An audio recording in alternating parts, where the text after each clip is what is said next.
তুমি মিসওয়াক করা ফজিলত তো জানো,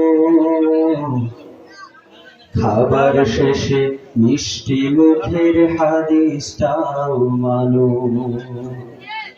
শুধু হক কথাটা উচ্চ স্বরে বলতে পারো না, অন্যায় দেখে বারুদ হয়ে জ্বলতে পারো না। শুধু হক কথাটা উচ্চ স্বরে বলতে পারো না, অন্যায় দেখে বারুদ হয়ে জ্বলতে পারো না। কেমন মুসলমান তুমি একটু ভাবো না, কেমন তোমার ঈমান একটু বলো না। কেমন মুসলমান তুমি